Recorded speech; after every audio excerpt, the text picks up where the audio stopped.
My biggest gripe was the topic in 500 words we were given yesterday from the Carindale Writers Group. And at 4 a.m. this morning, I was woken with these words in my head, and I knew I wouldn't sleep until I wrote them down, and so I did. Resentment shone on the faces of my children like badges of honour. Resentment for the war I'd apparently caused and the vicissitudes they'd suffered as if I hadn't suffered along with them.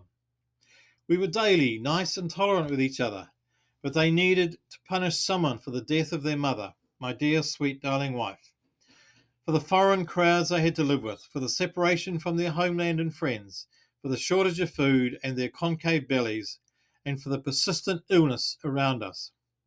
Thankfully, none of us had the blood-stained cough or the cankers others grew on their faces. I put this down to my unrelenting health regime that they alternatively hated and appreciated. I refused to let them touch the abundant brackish water, and instead we collected rainwater in our fraying raincoats. I also made them march further than anyone else each day to bargain for fresh produce from the farmers. They knew I loved and cared for them, and that I kept them safe from the plague, but how else were a 12 and a 14-year-old to process the horrors they saw and the anguish they felt? They often thank me for getting us through the squalor and disease of these foreign crowds, but still their faces of resentment never left. I was both upset and respectful for their looks, for they constantly goaded me to vigilance for their welfare. I was determined we should all survive this stupid game of chess that men of power played, killing innocent pawns by the thousands each day. We were, I determined, pawns that would survive and tell the tale, as I am doing right now. For them to survive, I gave them half of my share of my meagre rations and walked the extra miles while they sat and rested. They saw and appreciated the sacrifices I was making for them, but still, they couldn't repress that look of resentment I detected between their smiles and hugs. Looking back with the clarity of a full stomach and a dry and clean house full of servants, I wonder if there were no looks of resentment from them, but instead, my guilt that I unconsciously plastered on their sweet and grateful faces. I'm not sure whose resentment I saw back then, mine or theirs, but at the time, I discerned none of mine. I was so consumed by the minute-by-minute task of survival that I could not access my emotions. I was an automaton, programmed to protect and keep those I sired and loved.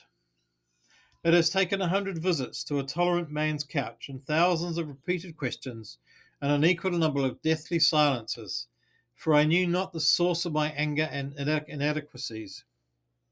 Then another 1,000 questions, for when my answers finally began to arise, to which I retorted unpleasantly.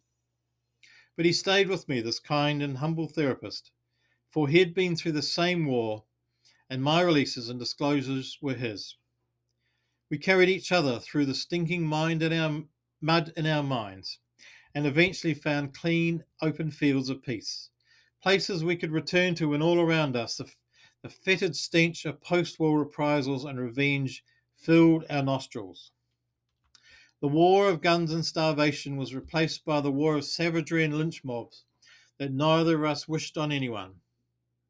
If the war meted its torture on us, we determined to emerge as better humans, humans with nothing to fight for but love. He and I witnessed our children joining and leading various lynch mobs, ensuring the horrors of the past overwhelm the peace that's now possible. He and I are now living the peace and prosperity of our dreams, but it has taken a greater mental effort than the physical effort we put into keeping ourselves alive and well. The work in our minds is always the gargantuan task. While our children and their peers reject us in the serenity we live, we are unable to pour any scorn or judgment on them.